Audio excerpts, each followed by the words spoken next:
alunos, vamos iniciar nossa aula de hoje para fazermos a correção da atividade PET da semana 3. Tema: ligação química e reação química. Cara estudante, nessa semana você vai relembrar as ligações que os elementos fazem entre si para formar as substâncias e ainda analisar o que acontece com essas ligações em uma reação química.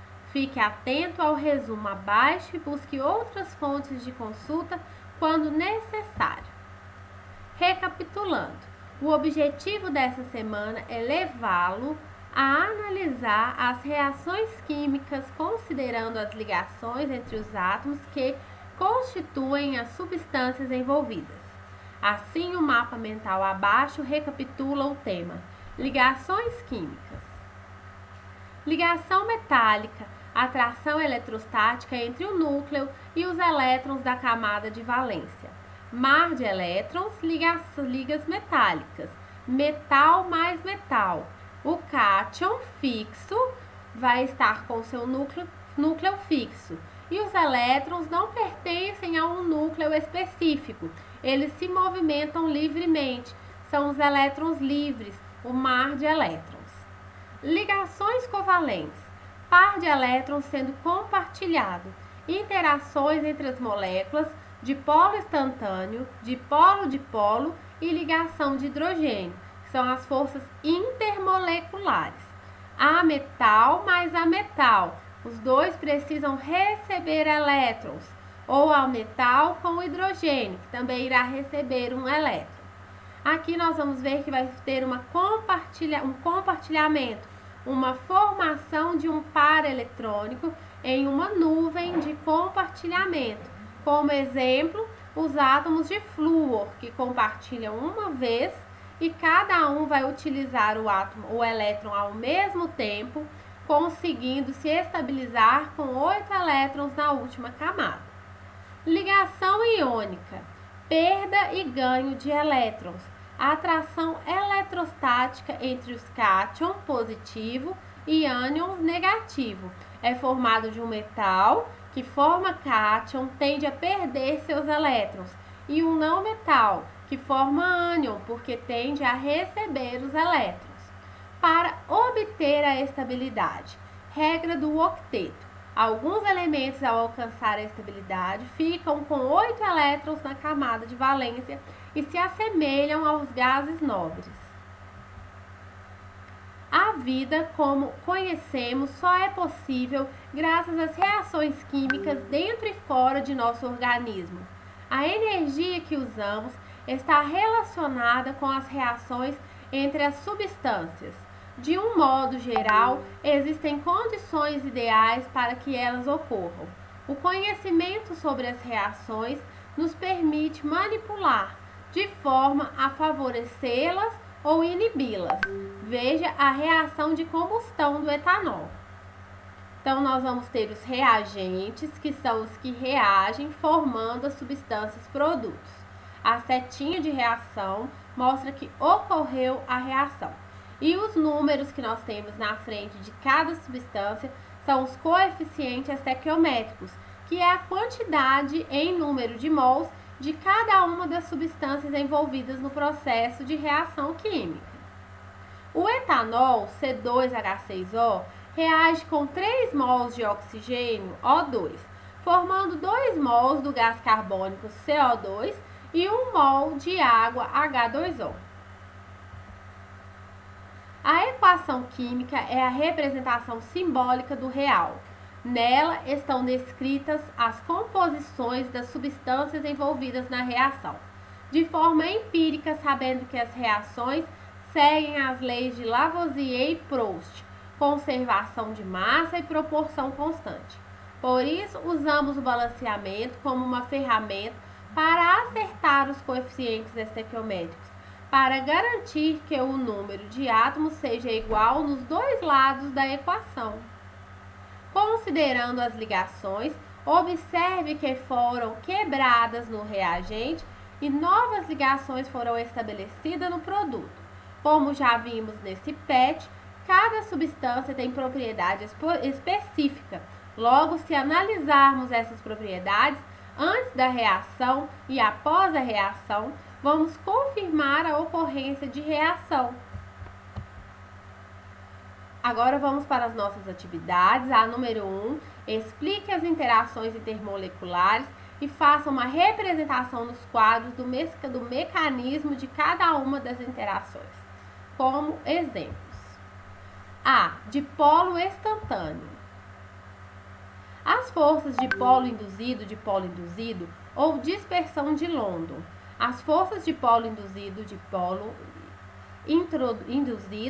são de fraca intensidade e ocorrem entre as moléculas apolares, entre os átomos de gases nobres e entre as moléculas polares e apolares.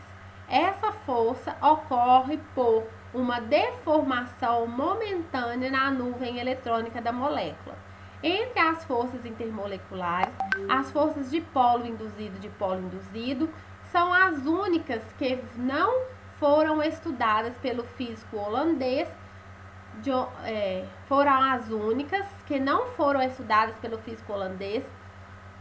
Van der Waals, em 1837 a 1923. Elas foram elucidadas pelo físico alemão London, em 1954. Por isso, essas forças também são denominadas de força de London ou força de dispersão de London. Outra denominação dada a essas forças é dipolo instantâneo e dipolo induzido. Esse tipo de força ocorre em substâncias apolares, como o OH2, o O2, o F2, o Cl2, o CO2, o CH4 e o C2H6, entre outras, e podem ocorrer também entre os átomos de gás nobre quando estes se aproximam, causando repulsão entre as suas eletrosferas. Desse modo, os elétrons se acumulam em um determinado lado, que fica polarizado negativamente, e o lado oposto positivamente, em razão da deficiência das cargas negativas. Força intermolecular de polo-dipolo. As interações de polo-dipolo ou interações entre dipolos permanentes são forças atrativas que ocorrem entre as moléculas polares. A força de polo permanente ou simplesmente dipolo-dipolo ocorre somente em moléculas polares, isto é, aquelas que não apresentam distribuição uniforme de carga ao longo de sua superfície. Para citar um exemplo, na molécula de HCl, gás clorídrico, a nuvem eletrônica está mais deslocada no sentido do átomo de cloro, pois ele é mais eletronegativo que o hidrogênio. Então, aqui a gente vai ver que o cloro, ele adquire o polo negativo da molécula e o hidrogênio, o polo positivo da molécula.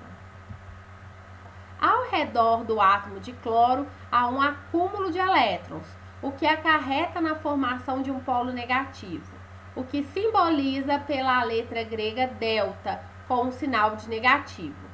Em consequência, na região ao redor do átomo de hidrogênio é formado um polo positivo, delta+, pois possui baixa densidade eletrônica.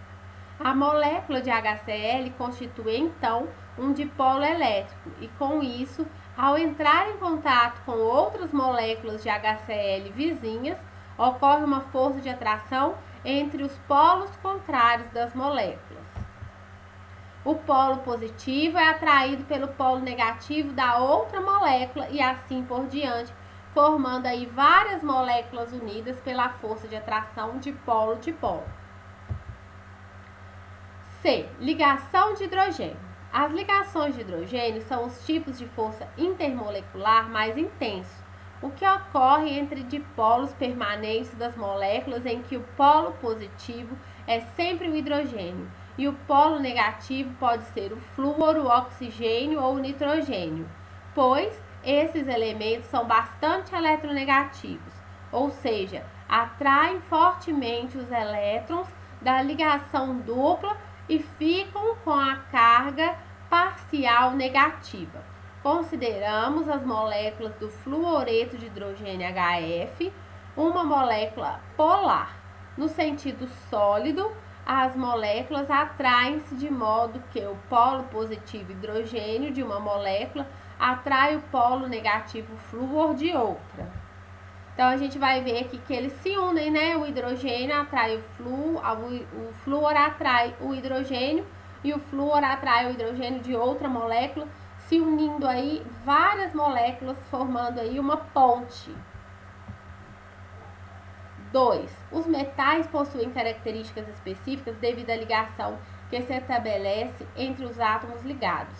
Dentre elas, podemos citar o brilho, dúctil, maleável, conduz calor e eletricidade. Assinale a alternativa que estabelece corretamente o modelo de ligação com a propriedade. O brilho característico dos metais é devido à transição de prótons nas camadas da eletrosfera? Não existe transição de prótons, né? Não, os prótons ficam dentro do núcleo. O brilho é pelos elétrons livres. A trefilação das barras metálicas é possível devido ao mar de elétrons, devido aí aos elétrons livres. A possibilidade de amassar o metal é devido à atração eletrostática entre as cargas iguais? Também não. A condução de calor é a propriedade mais familiar e pode ser explicada pela movimentação dos nêutrons. Os nêutrons, assim como os prótons, eles não se movimentam. Os elétrons, que são elétrons livres, que se movimentam. Quando uma corrente elétrica passar por um metal, o mar de elétrons é formado? Sim. Então, a ligação metálica é caracterizada pelos seus elétrons livres, que vão formar aí o mar de elétrons. Número 3. Considere uma reação.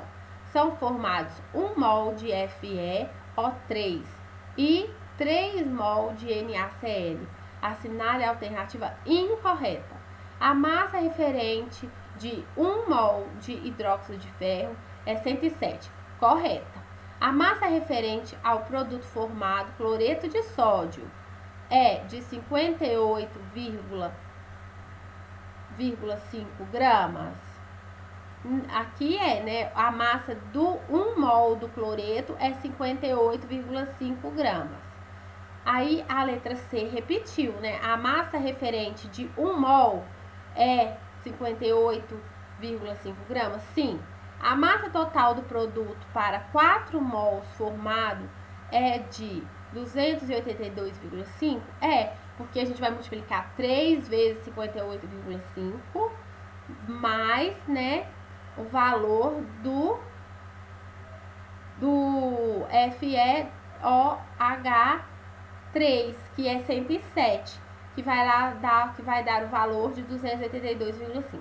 A massa referente ao produto formado, cloreto de sódio, NaCl, é de 175,5. Então, ao produto formado de 175,5, tem que multiplicar os 58,5 por 3, que vai dar sim o valor. Então, qual que ficou errado? Referente ao produto formado para o NaCl, que não é só 58. Ele é 58 multiplicado por 3, que vai dar o valor aí de 175. Então, a que está correta é a letrinha B. A que está errada, né? Nós vamos assinalar como incorreta, é a letrinha B de bola. A massa referente ao produto do cloreto. Um cloreto é 58,5, mas o produto tem 3 NaCl. Então, é 58,5 multiplicado por 3. Aqui a letra E está certa. A massa referente ao produto formado é 175,5. Aqui ficou o xizinho na letra E, mas na verdade ele é na letra B, porque ficou fora aqui do lugar. Faça o balanceamento das reações abaixo. SO2 mais O2 forma SO3. Um enxofre, primeiro o metal, depois o não metal. Então, primeiro o não metal, porque nós não temos metais. Primeiro o enxofre. O enxofre tem 1 no reagente e 1 no produto. Então, o enxofre está ok. Nós temos 2 oxigênios com 2, 4 oxigênios no reagente e apenas 3 no produto. Eu já tenho 2 no SO2. Eu preciso só de 1 no O2, mas eu só tenho 2. Então, o jeito é a forma correta é utilizar meio mol do O2. Para o oxigênio, é admitido colocar fracionário por 2. Apenas para o oxigênio, nós utilizamos fração. E é sempre uma fração de denominador 2. H2Cl2, HCl. Então, eu tenho 2 hidrogênios, coloca 2 hidrogênios aqui no produto. Agora ficou 2 cloro, o 2 que a gente colocou na frente do HCl também é do cloro, então também 2 cloro. Ficamos com o balanceamento correto, H2 mais Cl2, que forma 2 HCl. Agora a letrinha C, CO mais O2, CO2. O carbono tem 1 de cada lado, mas o oxigênio tem 3 e nós só precisamos de 2. Então, a gente precisa apenas de meio O2. O mais meio O2, que é apenas um O com O, 2O. Então, 1 CO2. N2H4 mais N2O4, que forma N2H2O. Então, vamos fazer aqui o balanceamento para o N. Temos 4N, 2 do N2H4 e 2 do N2O4. Aí, nós vamos ver se a gente colocar o número 4 aqui, se colocar o número 2 vai ficar 4, mas vai ficar aí com erro. Então, a gente vai colocar o quê? O N duas vezes. Ficou 2N2, 4 mais 2, 6. E o 3 na frente do N2, que vai dar 6 também. Como a gente colocou o 2 na frente do N, ele alterou o H também. São 8 átomos de H. Aqui, depois da setinha no produto, nós vamos colocar o número 4 de coeficiente para multiplicar com o número 2 de índice. 4 vezes 2, 8. Então, 8 hidrogênio antes da setinha e 8 hidrogênio depois. Ótimo. E agora, por último, temos o oxigênio. Com 4 oxigênio antes da setinha e 4 oxigênio depois. A letrinha E, N2 mais H2, nós temos NH3. Então, a gente vai multiplicar aqui o hidrogênio por 3, vai dar 6. Agora, nós precisamos multiplicar o nitrogênio aqui por 2. 2 nitrogênio e 6 hidrogênio. A letra F, o zinco mais o HBr vai formar ZnBr2 mais H2. Então, a primeira coisa é o metal, o zinco. Ou o zinco tá ok. Depois, o não metal, que é o bromo. O bromo precisa do número 2. 2 bromo antes da setinha e 2 bromo depois. Então, o bromo tá ok. Mas quando eu coloquei o 2 pro bromo, eu alterei também o hidrogênio. Tem 2 hidrogênio e 2 hidrogênio depois. Ficou o balanceamento correto. Zn mais 2HBr é igual a ZnBr2 mais H2. Nós vamos ter a letrinha G, H3PO4 mais CaNO3, 2, Ca3PO4, 2 mais HNO3. Primeiro, vamos iniciar o balanceamento pelo cálcio. Tem cálcio, tem 1 e depois tem 3. Então, tem que multiplicar o átomo de cálcio por 3. Depois, nós vamos ver o nitrogênio. Se nós temos nitrogênio 3 vezes 3N, tem que ter 3N de cá também, mas não tem, vai ter que colocar na frente. Aqui nós vimos que o nitrogênio é 3, mas multiplicado por 2, então coloca 6 para o nitrogênio. O nitrogênio nós já olhamos. Agora o fósforo, são 2 fósforos, também depois da setinha, 2 fósforos. O hidrogênio, 6 hidrogênio, 6 hidrogênio. 6 antes no reagente, 6 depois no produto. E por último, a gente confere o oxigênio. 2 vezes 4, 8, mais 3 vezes 3, 9, vezes 2, 18. 8 mais 18, nós vamos ter aí um valor de 26. Agora, vamos fazer o mesmo cálculo depois do igual. Que nós vamos ter o oxigênio, 2 vezes 4, 8, e 6 vezes 3, 18, que vai dar o mesmo 26. Então, os balanceamentos estão todos corretos. Número 5. Uma mistura de hidrogênio H2 e oxigênio O2 reage em um recipiente fechado em condições adequadas, produzindo vapor de água gasoso, H2O gasoso. Escreva a equação balanceada para essa reação. Então, a equação H2 mais O2 que forma H2O. Balanceamento. Nós temos o H2 duas vezes para formar 2H2, que vai ser 4 hidrogênios de cada lado, que formou com o O2 H2O, só que duas vezes 2H2O. Na letra B, represente a mistura antes e depois da reação. Antes nós temos a mistura de H2, que são as moléculas, com as moléculas de oxigênio O2. Só que essa mistura vai começar a reagir. Então, o H2 vai se separar e vai formar o O2. E vai se separar também o O2, se unindo e formando duas novas moléculas de água H2O. Letra C. Classifique a reação. É uma reação de síntese, né? Pegamos duas substâncias e sintetizamos apenas uma. Nós já terminamos nossa correção. Eu espero que tenha ficado claro, que vocês tenham tirado todas as dúvidas. Eu espero vocês para as nossas próximas aulas. Até mais!